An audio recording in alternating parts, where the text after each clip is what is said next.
ಸಂಪೂರ್ಣವಾಗಿ ನಿಗ್ರಹಿಸಬೇಕು ಅಂತಕ್ಕಂಥ ಉದ್ದೇಶ ಇಟ್ಕೊಂಡು 3 ಹೊಸ 110 ಕಿಲೋಮೀಟರ್ ಸ್ಟೇಷನ್ಗಳಲ್ಲಿ, ಒಂದು ಯಲ್ಲಡಿಯಲ್ಲಿ, ಒಂದು ತೆಲಸಂಗದಲ್ಲಿ, ಒಂದು ಸೌದಿಯಲ್ಲಿ 3 ಹೊಸ ಸ್ಟೇಷನ್ಗಳು ಮಾಡುವಂಥ ಒಂದು ಕ್ರಮವನ್ನು ನಾವು ತಗೊಂಡಿದ್ದೀವಿ. ಮತ್ತು ಇಲ್ಲಿರ್ತಕ್ಕಂಥ ಏನು 220 ಕಿಲೋಮೀಟರ್ ಸ್ಟೇಷನ್ ಇದೆ, ಇನ್ನೊಂದು 220 ಮಾಡಬೇಕು ಅಂತಕ್ಕಂಥ ಪ್ರಸ್ತಾವನೆ ಕಳಿಸಿದ್ದು. ಅದನ್ನು ಆದಷ್ಟು ಬೇಗನೆ ಮಂಜೂರಾತಿ ಮಾಡ್ಕೊತೀವಿ.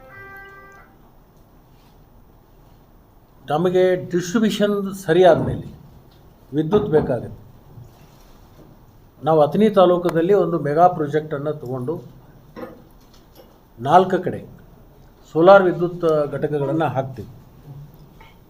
ಒಂದು ಕೊಕಟ್ನೂರು ಹತ್ತಿರ ಒಂದು ಏನು ನಮ್ಮದು ಸ್ಟೇಷನ್ ಇದೆ, ಆ ಸ್ಟೇಷನ್ಗೆ ಕನೆಕ್ಷನ್ ಕೊಡಲಿಕ್ಕೆ ಒಂದು 30 ಮೆಗಾವ್ಯಾಟು.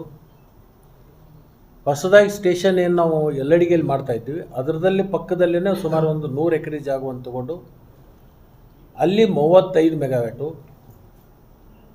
ಸತ್ಯಲ್ಲಿರ್ತಕ್ಕಂಥ 110 ಕಿಲೋವ್ಯಾಟ್ ಸ್ಟೇಷನ್ ಪಕ್ಕದಲ್ಲೇ ರೈತರಿಂದ ಖಾಸಗಿ ಜಮೀನು ಬಾಡಿಗೆ ಮುಖಾಂತರ ತೊಗೊಂಡು 30 ವರ್ಷ ಲೀಸ್ ತೊಗೊಂಡು ಅವರಿಗೆ ಪ್ರತಿ ಎಕರೆಗೆ 25,000 ರೂಪಾಯಿ ಕೊಟ್ಟು 2 ವರ್ಷ ಆದಮೇಲೆ ಪ್ರತಿ ವರ್ಷ 5% ಹೆಚ್ಚು ಅವರಿಗೆ ಬಾಡಿಗೆ ಕೊಡ್ತಕ್ಕಂಥದ್ದು ಒಂದು ನಿಯಮಾವಳಿಯಲ್ಲಿ, ಅದು ಕುಸುಮ್ 2ದಲ್ಲಿ ನಾವು ಅದನ್ನು ತೊಗೊಳ್ತಾ ಇದ್ದೀವಿ. ಅಲ್ಲಿ ಸುಮಾರು ಒಂದು 40 ಮೆಗಾವ್ಯಾಟ್,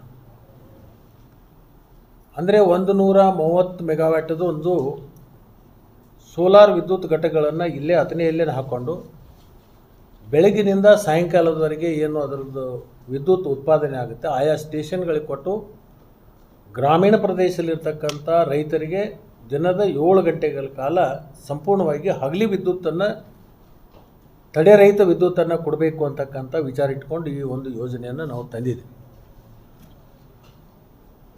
ಇನ್ನು ಕೆಲವೇ ದಿವಸದಲ್ಲಿ ಆ ಒಂದು ಅಗ್ರಿಮೆಂಟ್ ಆಗುತ್ತೆ.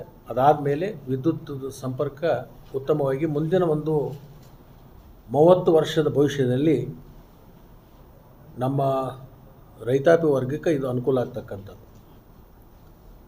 ಈಗ ಬಸವೇಶ್ವರ ಯಾತ್ ನೀರಾವರಿ ಇರ್ಬೋದು,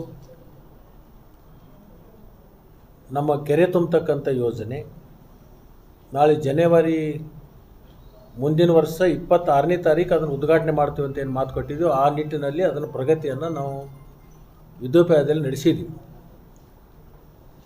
ಈಗೇನು 9 ಕೆರೆ ತುಂಬತಕ್ಕಂಥ ಯೋಜನೆ ಇದೆ 140 ಕೋಟಿ ರೂಪಾಯಿದಲ್ಲಿ. ಇದನ್ನು ನಾಳೆ ಜೂನ್ ತಿಂಗಳಲ್ಲಿ ಹೊಸ ನೀರು ಬಂದ ತಕ್ಷಣವೇ, ಅದು ಜೂನ್ 10ನೇ ತಾರೀಕು ಬರ್ಬೋದು, ಜೂನ್ 15 ತಾರೀಕು ಬರ್ಬೋದು, ಜೂನ್ 20 ತಾರೀಕು ಬರ್ಬೋದು, ನೀರು ಬಂದ ತಕ್ಷಣವೇ ಅಲ್ಲಿವರೆಗೆ ಸಂಪೂರ್ಣವಾಗಿರ್ತಕ್ಕಂಥ ಕೆಲಸವನ್ನು ಮುಗಿಸ್ಕೊಂಡು ಆ 9 ಕೆರೆಗಳಿಗೆ ನೀರು ಕೊಡ್ತಕ್ಕಂಥ ಕೆಲಸ ಜೂನ್ ತಿಂಗಳಲ್ಲಿ ನಾವು ಪ್ರಾರಂಭ ಮಾಡ್ತೀವಿ. ಆ ಬಸವೇಶ್ವರ ಯಾತ್ ನೀರಾವರಿ ಇರ್ಬೋದು, ಈ ಕೆರೆ ತುಂಬತಕ್ಕಂಥ ಯೋಜನೆಗಳಿರ್ಬೋದು, ಈ ಕಡೆ ಕೊಟ್ಟಲಿಗೆ ಯಾತ್ ನೀರಾವರಿ ಇರ್ಬೋದು, ಇವೆಲ್ಲವೂ ಪ್ರಾರಂಭ ಆದಮೇಲೆ ರೈತರು ಇನ್ನೂ ಹೆಚ್ಚಿನ ಒಂದು ವಿದ್ಯುತ್ ಬೇಡಿಕೆಯನ್ನು ಬರುತ್ತೆ. 4-5 ತಿಂಗಳು ಕಿನಾಲ್ ಮುಖಾಂತರ ನೀರು ಹೋಗುತ್ತೆ. ಆವಾಗ ವಾಟರ್ ಪರ್ಕ್ಯುಲೇಷನ್ ಜಾಸ್ತಿಯಾಗಿ ನೀರಿನ ಮಟ್ಟ ಮೇಲೆ ಬರುತ್ತೆ. ಆವಾಗ ಅನೇಕ ರೈತರು ಬಾವಿ ಬೋರ್ಗಳನ್ನು ಹಾಕ್ತಾರೆ. ಬೇಸಿಗೆ ಕಾಲದಲ್ಲಿ 2ನೇ ಪೀಕನ್ನು ತೆಗಿಲಿಕ್ಕೆ ಅವಾಗ ಭಾಳಷ್ಟು ಬೋರ್ವೆಲ್ಲು ಮತ್ತು ಬಾವಿಗಳನ್ನು ತೆಗಿಲಿಕ್ಕೆ ಪ್ರಾರಂಭ ಮಾಡ್ತಾರೆ. ಅವರಿಗೆ ಸುಮಾರು ಆ ಒಂದು ಅಂದಾಜು ಲೆಕ್ಕದ ಪ್ರಕಾರ ಒಂದು 45ರಿಂದ 50 ಮೆಗಾವ್ಯಾಟ್ ಪ್ರತಿ ದಿವಸ ವಿದ್ಯುತ್ ಬೇಕಾಗ್ಬೋದು. ಅಷ್ಟು ಸರಬರಾಜು ಮಾಡಲಿಕ್ಕೆ ಮಾಲಿಂಗ್ಪುರದಿಂದ ನಮ್ಮ ಅಥಣಿಗೆ ಬರ್ತಕ್ಕಂಥದ್ದು ಏನಿದೆ ಅದು ಕೆಪಾಸಿಟಿ ಇಲ್ಲ. ಅದಕ್ಕೆ ಆ ಮುಂದಿನ ವಿಚಾರವನ್ನು ಗಮನದಲ್ಲಿಟ್ಕೊಂಡು ಆ ಮುಂದೆ ಬರ್ತಕ್ಕಂಥ ಸಮಸ್ಯೆಯನ್ನು ಹೇಗೆ ಬಗೆಹರಿಸಬೇಕು ಅಂತ ಹೇಳ್ಕೊಂಡು ಇದನ್ನು ಸೋಲಾರ್ ವಿದ್ಯುತ್ ಘಟಕಗಳನ್ನು ಇವತ್ತು ಅಥಣಿಗೆ ತಂದು ಅದನ್ನು ಪ್ರಾರಂಭ ಮಾಡಿದರೆ ಸುಮಾರು 100-130 ಮೆಗಾವ್ಯಾಟ್ ವಿದ್ಯುತ್ ನಾವು ಉತ್ಪಾದನೆ ಮಾಡಿದರೆ ಈ ಒಕ್ಕಲ್ತನ ಮಾಡ್ತಕ್ಕಂಥ ರೈತರ ಪಂಪ್ ಸೆಟ್ಗಳಿಗೆ ಉತ್ತಮವಾಗಿರ್ತಕ್ಕಂಥ ಮತ್ತು ಹಗಲಿ ಹೊತ್ತಿನಲ್ಲಿ ವಿದ್ಯುತ್ತನ್ನು ಕೊಡಲಿಕ್ಕೆ ಅದು ಸಾಧ್ಯ ಆಗ್ತದೆ. ಅದು ಮುಂದಿನ ಭವಿಷ್ಯದ ಒಂದು 30 ವರ್ಷದವರೆಗೆ ಅದು ಹೋಗುತ್ತೆ. ಅದರ ನಂತರ ಮುಂದೆ ನೋಡೋಣ. ಇಷ್ಟು ಮುಂದಾಲೋಚನೆ ಇಟ್ಕೊಂಡು ಈ ಕಾಮಗಾರಿಗಳನ್ನು ಪ್ರಾರಂಭ ಮಾಡಿದ್ವಿ. ಎಷ್ಟು ಎಕರೆದಾಗ ಇದು ಮಾಡ್ತೀವಿ? 1 ಮೆಗಾವ್ಯಾಟ್ ವಿದ್ಯುತ್ತನ್ನು ನಾವು ಸೋಲಾರ್ ಮುಖಾಂತರ ಮಾಡಲಿಕ್ಕೆ 3 ಎಕರೆ ಬೇಕಾಗುತ್ತೆ. 3 ಇಂದ 3.5 ಎಕರೆ. ನಾವು 100 ಮೆಗಾವಾಟ್ ಮಾಡಬೇಕಾದ್ರೆ ಅದಕ್ಕೊಂದು 400 ಎಕರೆ ಬೇಕಾಗುತ್ತೆ. ಅಷ್ಟು ನಮಗೆ ಜಮೀನು ಲಭ್ಯತೆ ಇದೆ.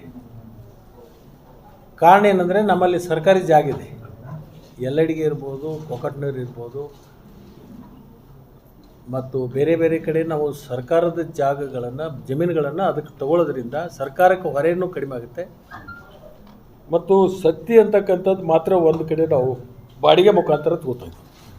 ಅಲ್ಲಿ ಸುಮಾರು ಒಂದು 200 ಎಕರೆ ರೈತರು ಜಮೀನು ಕೊಡ್ಲಿಕ್ಕೆ ಮುಂದೆ ಬಂದಿದ್ದಾರೆ. ಕಾರಣ ಏನಂತಂದರೆ ಅಲ್ಲಿ ಬೆಳೆ ಬೆಳೆಯೋದಿಲ್ಲ, ಅದೆಲ್ಲವೂ ಸೌಳು ಜವಳಾಗಿ ಇರೋದ್ರಿಂದ, ನಿರುಪಯುಕ್ತ ಆಗಿರೋದ್ರಿಂದ ಕೂತಲ್ಲೇ ನಮಗೆ ಬಾಡಿಗೆ ಬರ್ತದೆ ಅಂತಕ್ಕಂಥ ವಿಚಾರ ಇಟ್ಕೊಂಡು ಅವರು ಕೊಡ್ಲಿಕ್ಕೆ ಮುಂದೆ ಬಂದರು. ಅದು ರೈತರಿಗೂ ಕೂಡ ಒಳ್ಳೆಯದು ಮತ್ತು ನಮ್ಮ ಸರ್ಕಾರಕ್ಕೂ ಕೂಡ ಅದು ಉಪಯೋಗ ಆಗುತ್ತೆ.